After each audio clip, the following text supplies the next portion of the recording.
Hello बच्चों, कैसे हो आप। आज फिर आपके सामने में उस्मानी सर लेके आए हैं, आपके प्यारा सा चैनल उस्मानी सर। उसमें आपका क्लास 11th के लिए जो हमारा अभी एक सीरीज चल रहा है वेक्टर पर।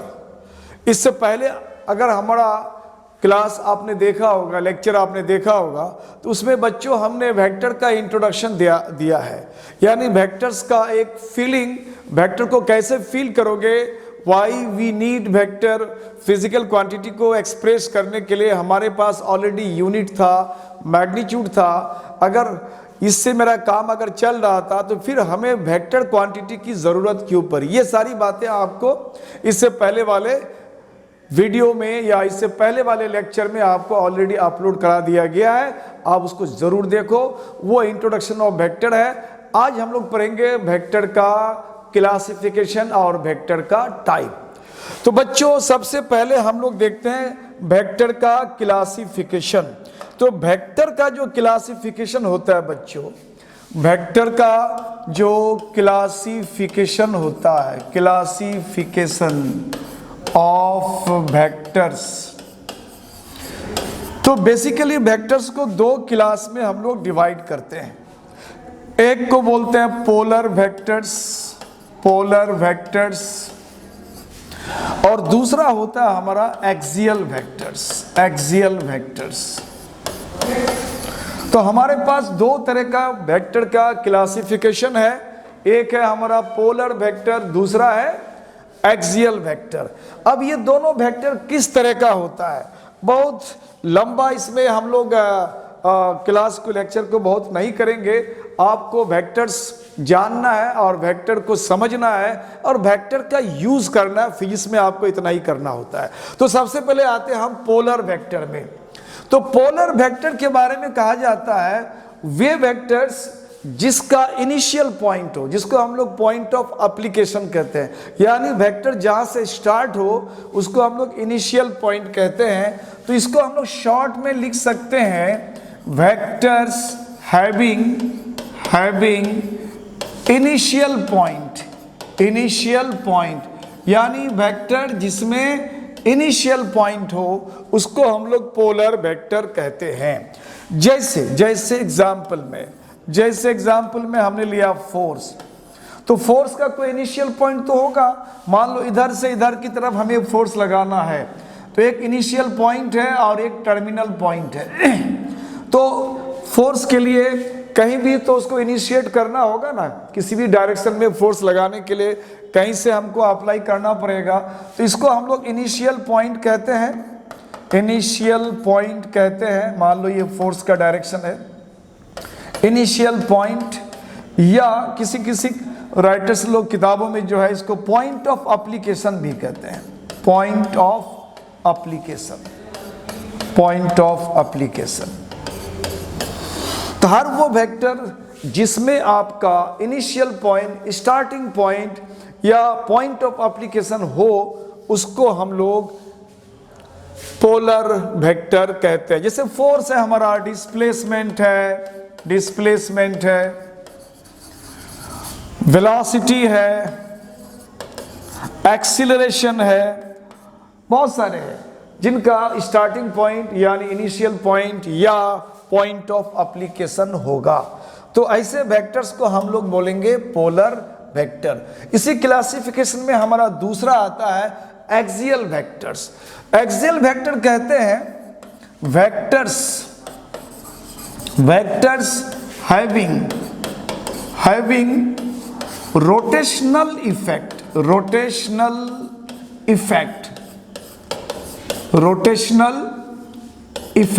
vectors having rotational effect along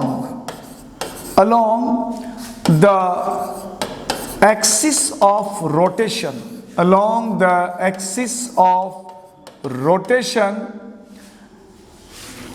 Accordingly,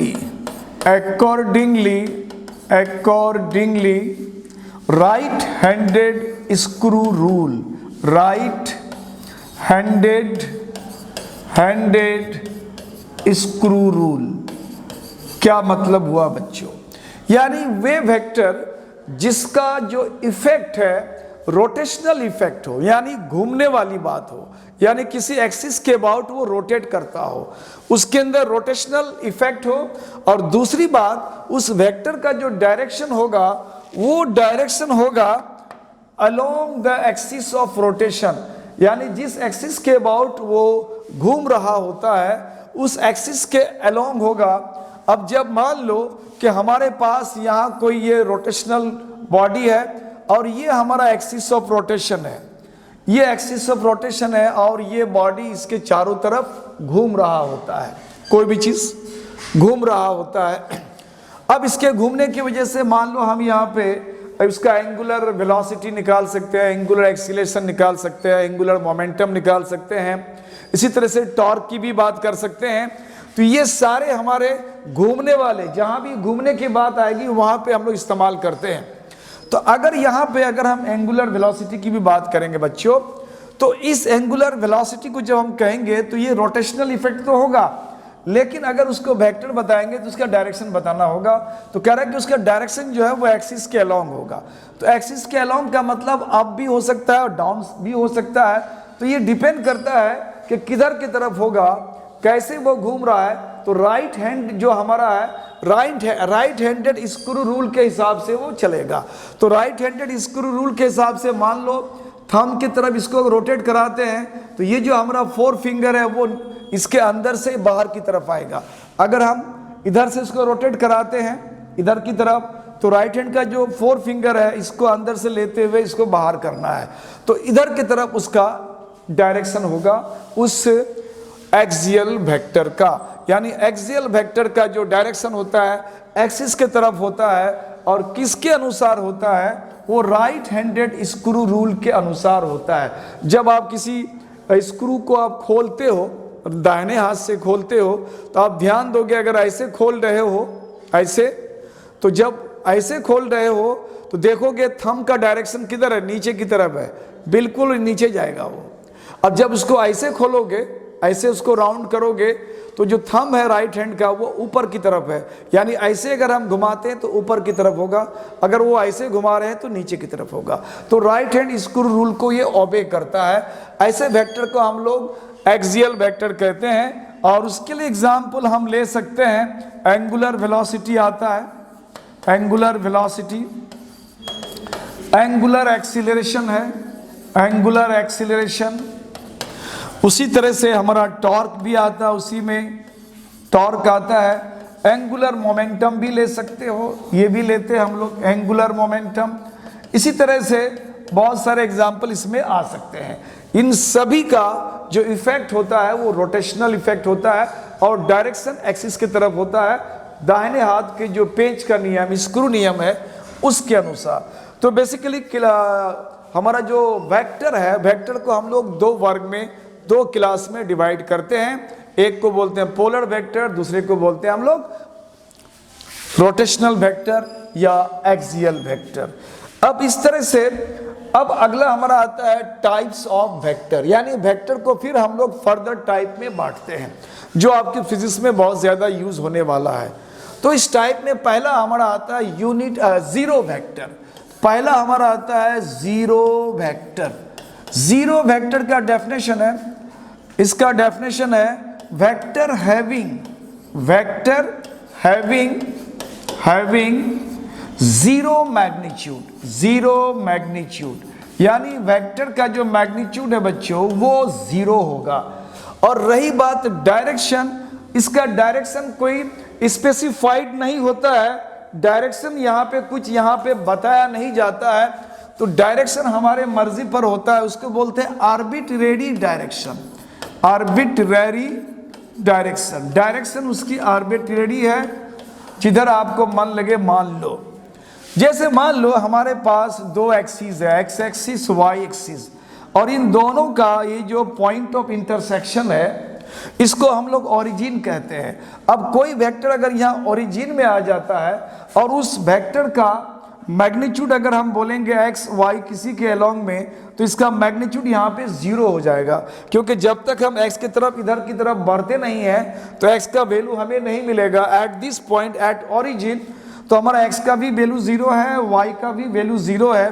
तो हम यहाँ कह सकते हैं कि जो वेक्टर हमारा इस ओरिजिन पे है उसका मैग्नीट्यूड हमारा 0 है। और रही बात डायरेक्शन का, तो आप डायरेक्शन आर्बिट्रेरी है, इस डायरेक्शन को किसी भी तरफ आप कंसीडर कर सकते हो। तो ये हुआ हमारा 0 वेक्टर। अब आता है इसके साथ ही हमारा unit vector. Unit vector, unit vector बच्चों बोलते हैं वेक्टर हैविंग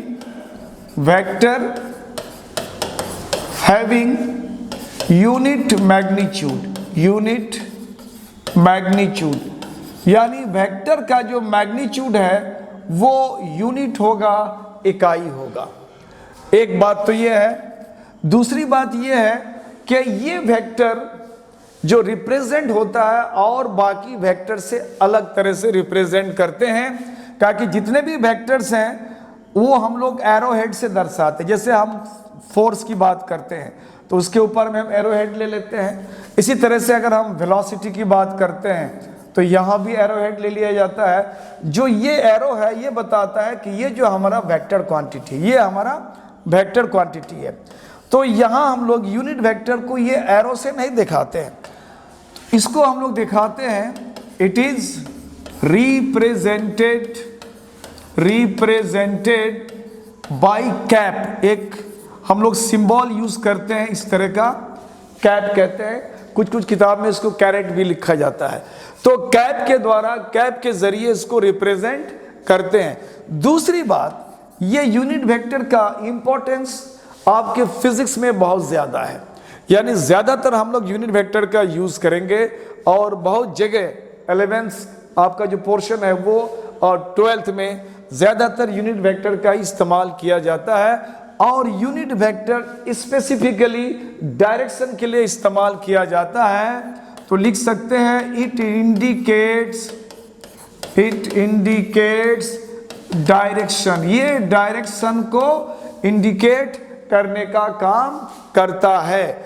यानी ये वेक्टर किसी भी डायरेक्शन को, किसी भी दिशा को बताने का काम करता है, इसीलिए इसको हम लोग डायरेक्शनल वेक्टर भी कहते हैं। It is also known as directional vector, इसको हम लोग डायरेक्शनल वेक्टर भी कहते हैं। यानी ये डायरेक्शन बताने के काम में इसका इस्तेमाल हम लोग करते हैं। तो यूनिट वेक्टर के लिए ये 3 पॉइंट है। अब इसको आप चाहो तो पॉज करके आप लिख सकते हो। और इसका अगला हमारा पॉइंट है बच्चों, वो है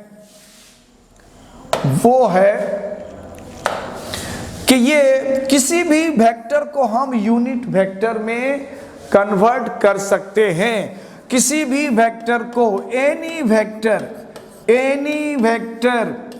can be converted into unit vector. किसी भी वेक्टर को यूनिट वेक्टर में कन्वर्ट कर सकते हैं। कैसे? बाय डिवाइड करके, बाय डिवाइडिंग द वेक्टर को डिवाइड करके, बाय डिवाइडिंग द वेक्टर, किससे डिवाइड करके? बाय इट्स मॉड्यूलस या बाय इट्स मैग्नीट्यूड। यानी वेक्टर को, किसी भी वेक्टर को उसी के मैग्नीट्यूड से अगर डिवाइड कर दिया जाए तो हम लोग उस रिजल्टेंट वैल्यू को यूनिट वेक्टर कहते हैं।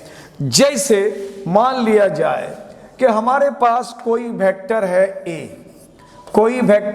ए, हमने क्या करा, इस वेक्टर ए को इसी के मैग्नीट्यूड से डिवाइड कर दिया।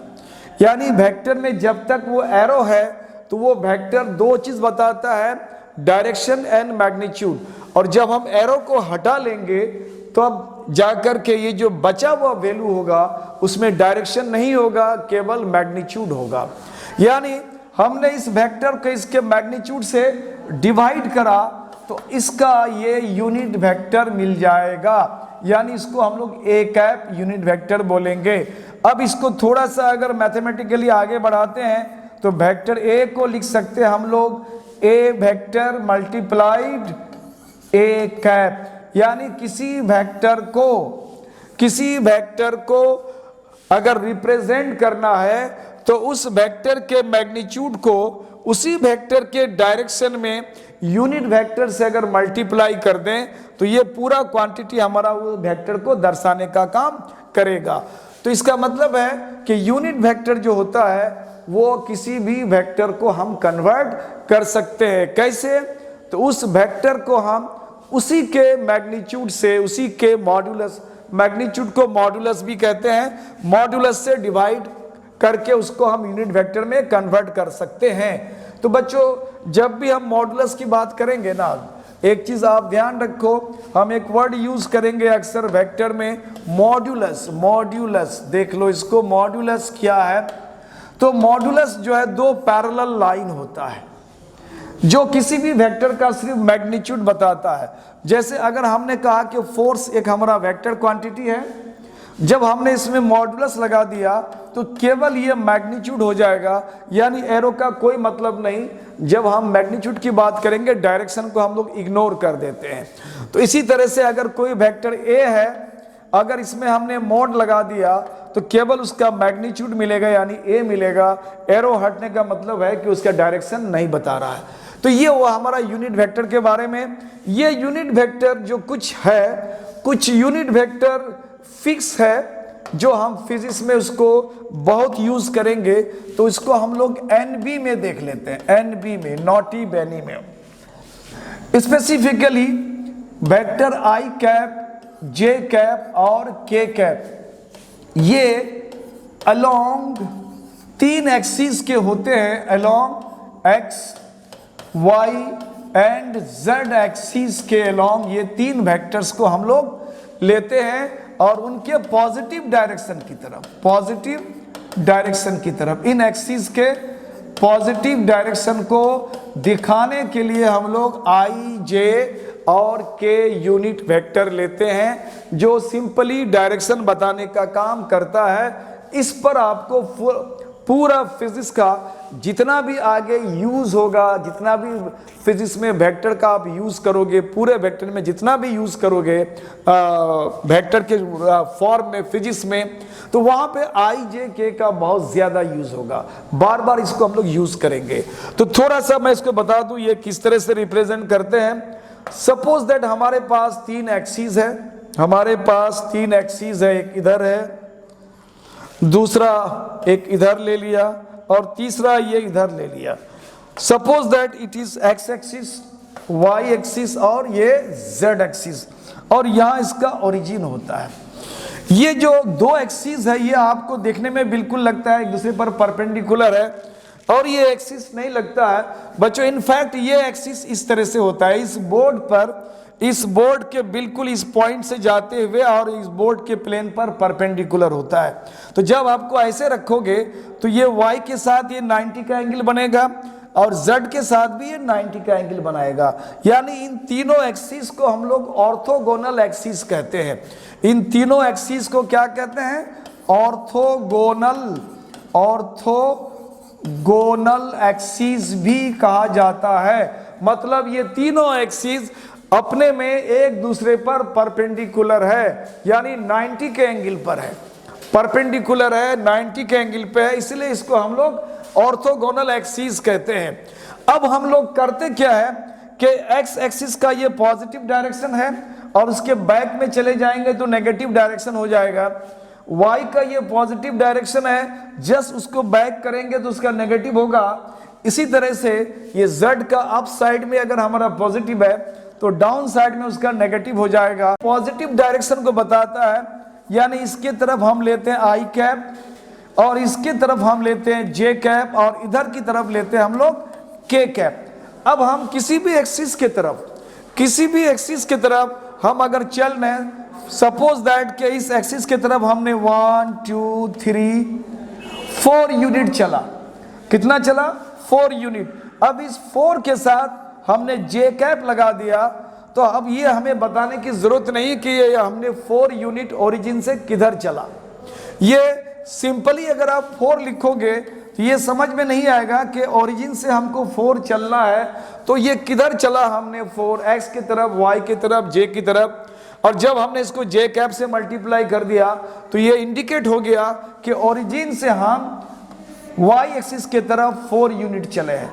उसी तरह से अगर हम यहाँ पे 5 मान लो i कैप लगा दिया, इसका मतलब है ओरिजिन से हम x एक्सिस की तरफ 5 यूनिट चलेंगे जो हमारा मैग्नीट्यूड होगा, और इधर की तरफ डायरेक्शन बताने के लिए यूनिट वेक्टर i कैप से मल्टीप्लाई कर दिया। सिमिलरली इधर की तरफ अगर हम 6 यूनिट चलते हैं और k कैप से मल्टीप्लाई कर देते हैं तो इसका मतलब है कि ओरिजिन से हमने चला कितना, 6 यूनिट, और k कैप मल्टीप्लाई कर दिया तो डायरेक्शन बताता है कि इसका डायरेक्शन किधर से चला, इनिशियल पॉइंट कौन है इसका, ओरिजिन, ओरिजिन से इधर की तरफ 6 यूनिट चला। तो इस तरह से हम लोग i j k कैप जो यूनिट वेक्टर है उसको हम लोग फिजिक्स में फ्रीक्वेंटली यूज करेंगे। आगे देखोगे बहुत मजा आएगा, इसका काफी यूज है और बहुत कुछ यहाँ पे वेक्टर में मैं और बताने वाला हूँ। अभी तो मैं सिर्फ इसका टाइप बता रहा हूँ, तो टाइप को हम लोग देखते हुए आगे चलते हैं। अगला टाइप हमारा बच्चों वेक्टर का जो टाइप कर रहे हैं वो हमारा equal vector and equivalent vector. देखो बच्चों बहुत सारे जगह में आपको ये एक बहुत कंफ्यूजन मिल जाएगा कि इन दोनों वेक्टर को चाहे तो वो दोनों को सेम मानते हैं, या यूं कहा जाए कि इक्वल वेक्टर का बहुत जगह डेफिनेशन को गलत तरह से इंटरप्रेट करते हैं। तो ये सारी बातें ये इक्वल वेक्टर में नहीं आना चाहिए। अगर इक्वल वेक्टर की बात करते हैं बच्चों तो इक्वल वेक्टर का सही डेफिनेशन हमें पता होना चाहिए। इक्वल वेक्टर किसे कहते हैं, तो सबसे पहले हम लोग इक्वल वेक्टर की बात करते हैं।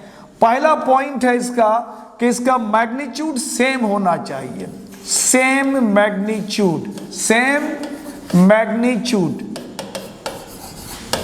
और क्या होना चाहिए, तो डायरेक्शन भी इसका सेम होना चाहिए, सेम डायरेक्शन। ये 2 पॉइंट सेटिस्फाई करना चाहिए। अगर कोई वेक्टर को अगर हम इक्वल वेक्टर बोलते हैं तो उनके लिए ये 2 बहुत ही इंपॉर्टेंट पॉइंट है कि उसका मैग्नीट्यूड सेम हो और इसका डायरेक्शन भी सेम हो। कुछ किताबों में इस सेम के जगह इक्वल मैग्नीट्यूड लिखते हैं, या किसी किसी किताब में सेम भी लिखते हैं। अगर वो इक्वल मैग्नीट्यूड लिखता है तो इक्वल मैग्नीट्यूड का मीनिंग थोड़ा सा अलग हो जाता है। अगर हमने यहाँ सेम मैग्नीट्यूड कहा है इसका मीनिंग थोड़ा सा अलग हो जाता है, और डायरेक्शन भी दोनों का सेम होना चाहिए। तो इसको समझने के लिए मान लो कि अगर हमने ईस्ट की तरफ, मान लो ये डायरेक्शन हमारा ईस्ट है, ईस्ट की तरफ हमने चला 20 मीटर ईस्ट की तरफ चला, किधर की तरफ, टुवर्ड्स ईस्ट चला, ईस्ट की तरफ चला। तो ये जो हमारा वेक्टर है 2 चीज, वेक्टर में 2 चीज शो करता है। एक तो उसका मैग्नीट्यूड हो गया 20 मीटर, और डायरेक्शन हो गया कि जा किधर रहा है, ये जा रहा है ईस्ट की तरफ। इसी तरह से अगर हम दूसरी जगह और बोल दें कि 20 मीटर टुवर्ड्स ईस्ट, ईस्ट की तरफ जा रहा है, तो यहां भी हमारा वो वही चीज बता रहा है। मैग्नीट्यूड दोनों का न्यूमेरिकली 20 होना, ये न्यूमेरिकली यानी मैग्नीट्यूड इक्वल कहलाता है। लेकिन अगर यूनिट सेम है तो इसको हम लोग इक्वल मैग्नीट्यूड नहीं बोलेंगे, इसको सेम मैग्नीट्यूड बोलेंगे। यही फर्क है इक्वल और सेम में। क्योंकि जब हम मैग्नीट्यूड की बात करते हैं बच्चों तो किसी डायरेक्शन में अगर हमने कहा कि इधर की तरफ हमने 20 न्यूटन फोर्स लगा दिया, 20 न्यूटन फोर्स लगाया टुवर्ड्स ईस्ट, डायरेक्शन सेम है और मैग्नीट्यूड भी सेम है। 20 यहां भी है, 20 यहां भी है, डायरेक्शन ईस्ट की तरफ है, 20 यहां है, डायरेक्शन ईस्ट है, 20 यहां है, डायरेक्शन ईस्ट है। लेकिन ये जो 20 हमारा न्यूमेरिकल वैल्यू है जिसको मैंने घेर रखा है, ये 20 न्यूमेरिकल वैल्यू इक्वल है। लेकिन जब हम डायरेक्शन की मैग्नीट्यूड की बात करेंगे उसके साथ यूनिट को लेकर के, तो ये हमारा मैग्नीट्यूड में मीटर लगा हुआ है, मीटर लगा हुआ है, और इस मैग्नीट्यूड में हमारा न्यूटन लगा हुआ है। इसका मतलब है कि जब हम मैग्नीट्यूड को सेम बोलते हैं तो इसका मतलब है कि उसका यूनिट भी सेम होना चाहिए। तो यहां पे न्यूमेरिकली इक्वल है, न्यूमेरिकली ये 20 मीटर और 20 न्यूटन, इसको बोलते हैं हम लोग इक्वल मैग्नीट्यूड। सेम मैग्नीट्यूड नहीं है, सेम ये दोनों मैग्नीट्यूड है सेम यूनिट के साथ। तो ये ध्यान रखना है कि मैग्नीट्यूड इक्वल नहीं लिखना है, यहां सेम मैग्नीट्यूड लिखना है और सेम डायरेक्शन लिखना है। अगर ये दो बात को फुलफिल करता है तो वो हमारा इक्वल वेक्टर होगा। अब आता है हमारा उसी के साथ इक्विवेलेंट वेक्टर। नेक्स्ट आता है हमारा इक्विवेलेंट वेक्टर। तो ये बच्चों इक्विवेलेंट वेक्टर क्या है, यहां पे आप इक्वल मैग्नीट्यूड लगा दो, इक्वल मैग्नीट्यूड, इक्वल मैग्नीट्यूड यहां पे आएगा, यहां पे मैग्नीट्यूड इक्वल होगा और डायरेक्शन सेम होगा, यहां डायरेक्शन में सेम लगाना है। अब देखो ये दो शब्द का क्या मतलब हो गया। अगर वेक्टर्स दो है और वह दोनों का मैग्नीट्यूड अगर हमारा इक्वल है और डायरेक्शन अगर सेम है तो दोनों को हम इक्विवेलेंट वेक्टर बोलेंगे, इक्वल नहीं बोलेंगे, दोनों को इक्विवेलेंट वेक्टर बोलेंगे। जैसे मान लिया हमने इधर की तरफ हमारा वेलोसिटी है 20 मीटर पर सेकेंड, डायरेक्शन मेंशन कर दिया किधर की तरफ, सपोज दैट ईस्ट की तरफ। इसी तरह से हमने ईस्ट डायरेक्शन में 20 न्यूटन का फोर्स लगाया, 20 न्यूटन का फोर्स लगाया टुवर्ड्स ईस्ट, ईस्ट के तरफ ये हमारा 20 न्यूटन का फोर्स लगा, 20 न्यूटन का हमारा फोर्स लगा। तो ये 20 न्यूटन का फोर्स किधर लगा, हमारा ईस्ट की तरफ। अगर हम यहां देखेंगे न्यूमेरिकली दोनों का मैग्नीट्यूड सेम है, मैग्नीट्यूड इक्वल है, यानी 20 यहां भी है, अगर मैग्नीट्यूड बोलेंगे तो 20 यहां भी है, डायरेक्शन ईस्ट यहां भी है, डायरेक्शन ईस्ट यहां भी है। इस केस में इन दोनों वेक्टर को हम लोग बोलेंगे इक्विवेलेंट वेक्टर। और इससे पहले मैंने जो बताया वो हमारा था इक्वल वेक्टर। तो इक्वल और इक्विवेलेंट का ये फर्क आपको समझना चाहिए। नेक्स्ट हमारा आता है collinear vector and coplanar vector. तो ये दोनों वेक्टर का भी फर्क आपको समझना चाहिए। ये जो कोलिनियर वेक्टर है बच्चों, कोलिनियर वेक्टर, बहुत लोगों को ये कंफ्यूजन है कि कोलिनियर का मतलब है जितने भी वेक्टर्स हैं एक ही लाइन पे हो, यानी एक लाइन हमने ड्रॉ करा, एक लाइन हमने ड्रॉ कर दिया, अब इसके ऊपर जितने वेक्टर्स होंगे वो सारे वेक्टर्स कोलिनियर वेक्टर्स कहलाएंगे, ये सारे वेक्टर्स कोलिनियर्स कहलाएंगे। बहुत लोग इसको ऐसे बताने की कोशिश करते हैं, ये नहीं, ऐसी बात नहीं है। कोलिनियर वेक्टर्स हम उन सारे वेक्टर्स को बोलेंगे जो वेक्टर्स किसी गिवन स्ट्रेट लाइन के पैरेलल हो, यानी हमें एक स्ट्रेट लाइन पहले ड्रॉ करना है, पहले हमें एक स्ट्रेट लाइन ड्रॉ करना है, उसके बाद कोलिनियर वेक्टर्स को हम लोग बता पाएंगे। सपोज दैट हमारे पास एक स्ट्रेट लाइन है, ये हमारा स्ट्रेट लाइन है, और स्ट्रेट लाइन जब हम बोलते हैं बच्चों तो ये ज्योमेट्री में आपने अप टू 10 क्लास में पढ़ा होगा कि जब आप स्ट्रेट लाइन बोलोगे तो दोनों साइड में ये एरो दिया जाता है।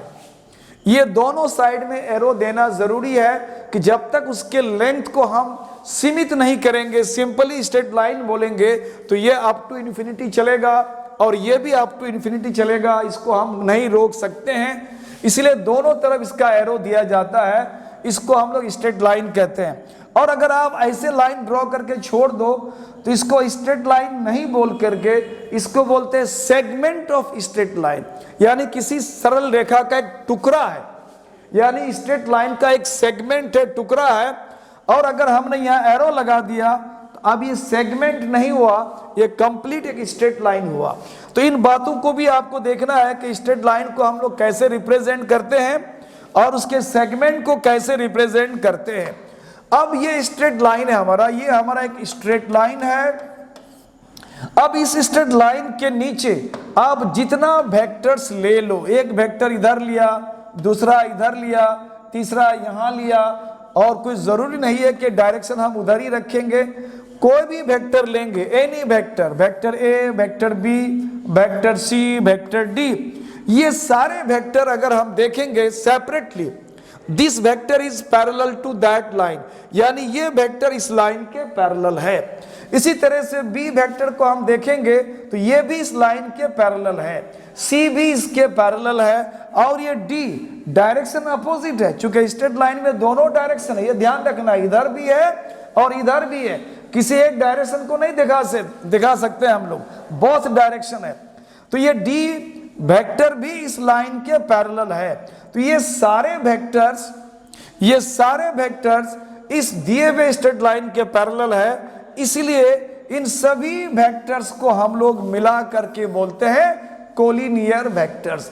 कोलिनियर वेक्टर्स का मतलब ये नहीं होता है कि वो एक ही लाइन पे होगा, ऐसा कोई जरूरी नहीं है। हो सकता है वो भी हो, बट वो कि वही होगा उसके डेफिनेशन में ऐसी बात नहीं है। किसी दिया हुआ लाइन होगा और उस लाइन के नीचे जितने वेक्टर्स होंगे, शर्त है कि वो सारे वेक्टर्स लाइन के आपस में पैरेलल होना चाहिए। अगर ऐसा है तो वैसे वेक्टर को हम लोग बोलेंगे कोलिनियर वेक्टर।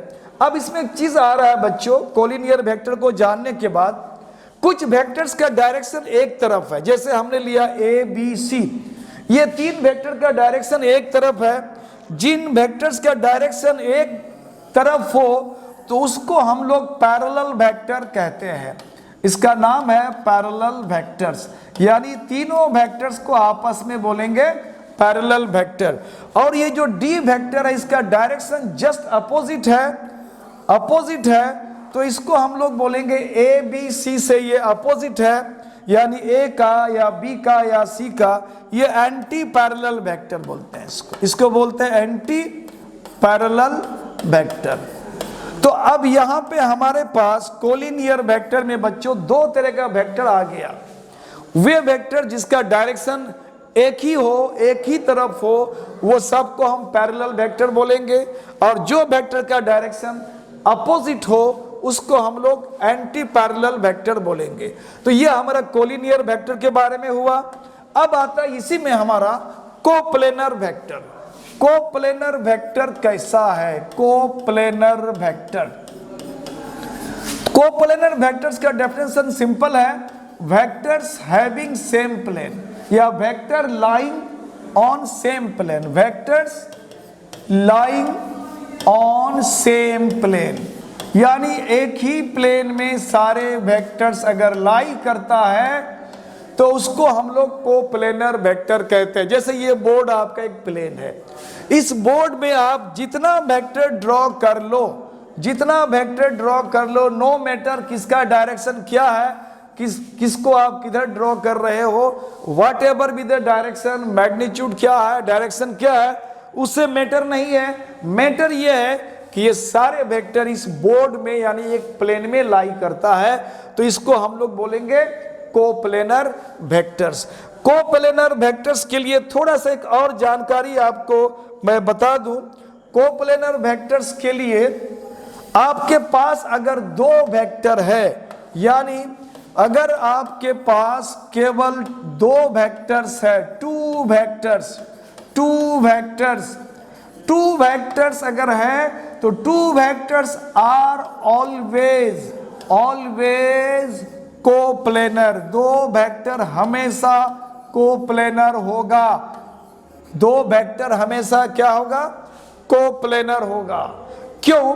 अगर आप दो वेक्टर को लेते हो बच्चों, दो वेक्टर को अगर लेते हो, जैसे मान लो हमने दो वेक्टर लेने की कोशिश करा, जैसे एक वेक्टर हमारा ये फिंगर्स को ले लो और एक वेक्टर हमारा ये है, ये दो वेक्टर है, तो इन दोनों वेक्टर से हम एक प्लेन को पार कर सकते हैं। अब इस वेक्टर को किधर भी मोड़ दो कोई फर्क नहीं पड़ता है, इनसे होकर के एक प्लेन हमेशा जाएगा। यानी दो वेक्टर अगर है तो दो वेक्टर ऑलवेज कोप्लेनर होगा। अगर मोर देन 2 वेक्टर्स होगा तो इट मे बी कोप्लेनर और मे नॉट बी। इससे पहले हमने बोर्ड में बहुत सारा वेक्टर्स ड्रॉ कर दिया था, क्योंकि ये सारे वेक्टर इस बोर्ड के प्लेन पर है इसलिए कोप्लेनर है। तो अगर एक प्लेन में लाई करता है कोई भी वेक्टर्स तो वो सारे वेक्टर्स को हम लोग बोलेंगे कोप्लेनर वेक्टर्स। इस तरह से हमारे टाइप में अगला आता है को इनिशियल एंड को टर्मिनल वेक्टर। को इनिशियल एंड को टर्मिनल वेक्टर कहते हैं वो वेक्टर जिसका इनिशियल पॉइंट सेम हो। बहुत सारे वेक्टर्स ऐसे हो सकते हैं जिनका इनिशियल पॉइंट यानी जहां से वो वेक्टर चल रहा है वो सारे वेक्टर्स का उद्गम स्थान यानी जहां से चला है सबका सेम है, तो इसको हम लोग को इनिशियल वेक्टर कहते हैं। और इसी तरह से को टर्मिनल वेक्टर में होता है जब वेक्टर्स एक पॉइंट पे आके एंड होता है। मोर देन 1 वेक्टर्स जब एक पॉइंट पे आके एंड होता है, सभी वेक्टर्स एंडिंग सबका एक है, सेम है, तो इसको हम लोग को टर्मिनल वेक्टर्स कहते हैं।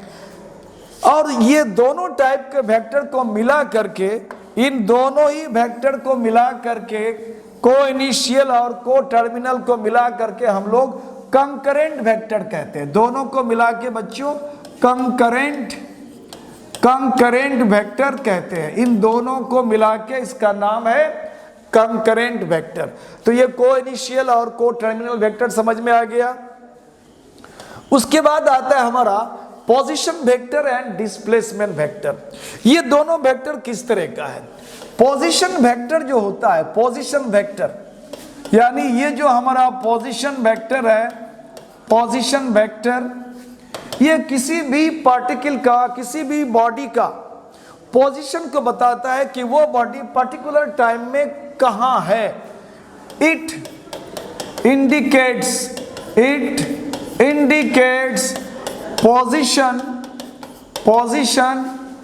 of a particle or body किसके रिस्पेक्ट में? With respect to origin.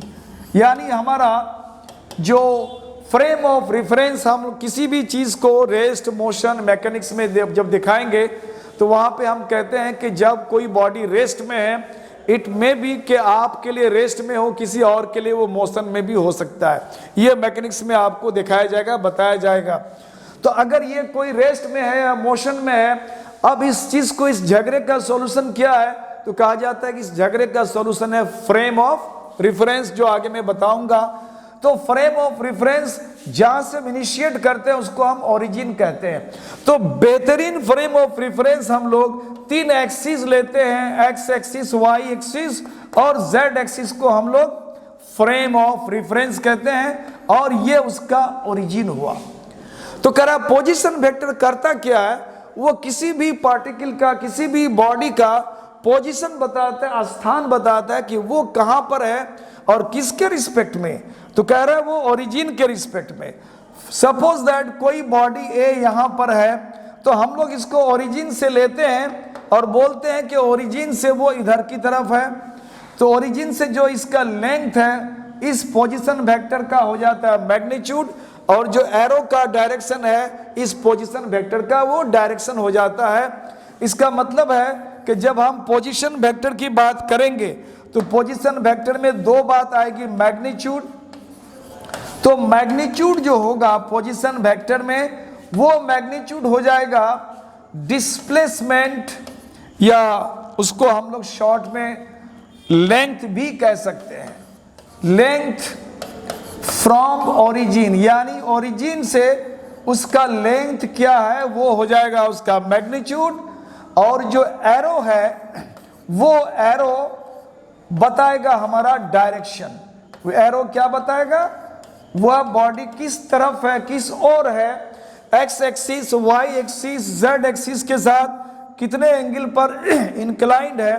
तो ये सारे इस एंगल को मेजर करके हम लोग उस बॉडी का, उस पार्टिकल का ओरिजिन से उसकी दूरी यानी मैग्नीट्यूड, और कितने कितने एंगल पर वो इंक्लाइंड है, किधर है, उसका वो डायरेक्शन, ये दोनों हमको मिल जाता है। इसको बोलते हैं हम लोग पोजीशन वेक्टर। तो अब पोजीशन वेक्टर के बाद आता है हमारा डिस्प्लेसमेंट वेक्टर। ये जो डिस्प्लेसमेंट वेक्टर है बच्चों, डिस्प्लेसमेंट वेक्टर, डिस्प्लेसमेंट वेक्टर, ये जो डिस्प्लेसमेंट वेक्टर है ये पोजीशन वेक्टर के चेंज को दर्शाता है।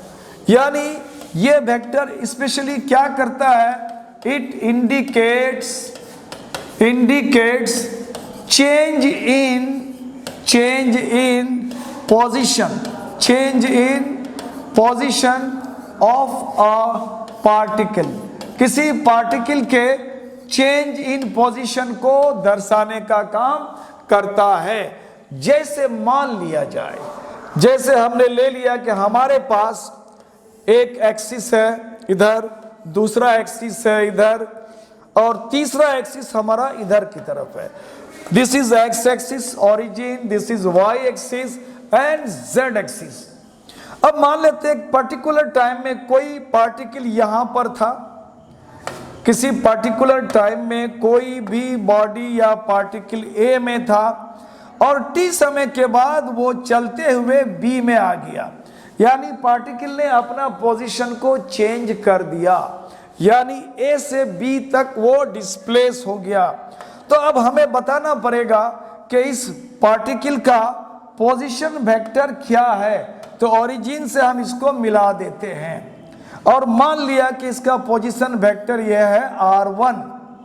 इसी तरह से हमने ले लिया, अब वो बी पॉइंट पर चला गया, अब यहाँ इसका पोजीशन वेक्टर ये हो गया और इसको ले लिया हमने R2। अब इस वेक्टर को हम ऐसे दिखाते हैं, O से A डायरेक्शन बता दिया और ये हो गया वेक्टर R1। इसी तरह से O से B डायरेक्शन बता दिया और ये हो गया वेक्टर हमारा R2। अब वेक्टर ने A से B अपना पोजीशन चेंज कर लिया, तो अब ये पोजीशन A से B की तरफ अगर चला गया तो इस वेक्टर को, जिसको हम लिख सकते हैं A to B चला गया, इसका नाम है डिस्प्लेसमेंट वेक्टर। इसी का नाम है डिस्प्लेसमेंट वेक्टर, यानी वेक्टर ने अपना पोजीशन को डिस्प्लेस कर लिया, ए से बी चला गया, A to B चला गया, तो ये हुआ डिस्प्लेसमेंट वेक्टर। और एक चीज बच्चों, इसमें एक चीज और जानने का है, शॉर्टकट में बता दूं मैं, अगर आपको इस तरह का मिले, कोई भी वेक्टर का रिप्रेजेंटेशन ऐसा मिले, जैसे माने हमने कहा कि ए बी वेक्टर, तो ए बी वेक्टर अगर बोल दिया हमने, तो वेक्टर का जो जहां से शुरू होता है उसका नाम है इनिशियल यानी टेल, और जहां एंड होता है उसको हम लोग कहते हैं हेड या टर्मिनल पॉइंट। मेरे लास्ट वीडियो को अगर आपने देखा होगा तो वहां मैंने इसको डिटेल करा है। तो अगर हमारा टेल और ये हेड, ये दोनों में ध्यान देना है कि इन दोनों में हमारा टेल क्या अदर देन ओरिजिन है, ओरिजिन के अलावे कुछ और है, तो ये वेक्टर ऑलवेज डिस्प्लेसमेंट वेक्टर कहलाएगा, कोई इसमें शक नहीं है। अब अगर हमारा इनिशियल पॉइंट अगर ओरिजिन हो जाए और फाइनल पॉइंट अगर हमारा बी हो जाए तो इसको हम लोग पोजीशन वेक्टर कहेंगे। ये पहचान है पोजीशन वेक्टर का और डिस्प्लेसमेंट वेक्टर का। डिस्प्लेसमेंट वेक्टर में इनिशियल पॉइंट कुछ भी हो सकता है, टर्मिनल भी हो सकता है कुछ, लेकिन पोजीशन वेक्टर में हमारा इनिशियल पॉइंट हमेशा ओरिजिन होगा। तो this is about position vector and displacement vector. ये भी आपका बहुत इंपॉर्टेंट है, फिजिक्स में इसका बहुत ज्यादा यूज होगा। और आखिर में आता है negative vector of A vector, यानी किसी वेक्टर का नेगेटिव वेक्टर क्या होगा। किसी वेक्टर का नेगेटिव वेक्टर क्या होगा, सिंपली अगर हमारे पास कोई एक वेक्टर है ए, दिस इज वेक्टर ए, अब इस वेक्टर को उसके टेल में फिक्स करके इस वेक्टर को 180 से हम टर्न कर देते हैं।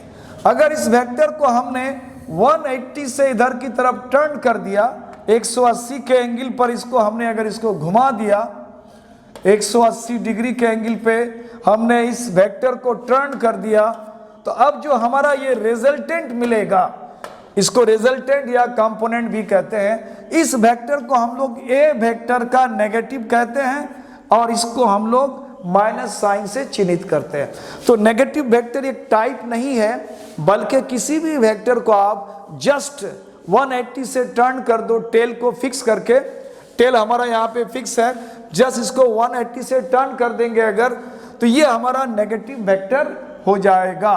अब नेगेटिव वेक्टर अगर ये हो जाएगा तो इस नेगेटिव वेक्टर को हम डिस्प्लेस कर सकते हैं। ऐसा नहीं है कि टेल फिक्स करके उसको वहीं रखना है, this can be remove from that place. अगर हम चाहेंगे इसको उठा करके किसी भी वेक्टर को हम पैरेलल, उसके पैरेलल में कहीं भी ले जा सकते हैं, ये अभी भी ये वेक्टर हमारा नेगेटिव ही कहलाएगा।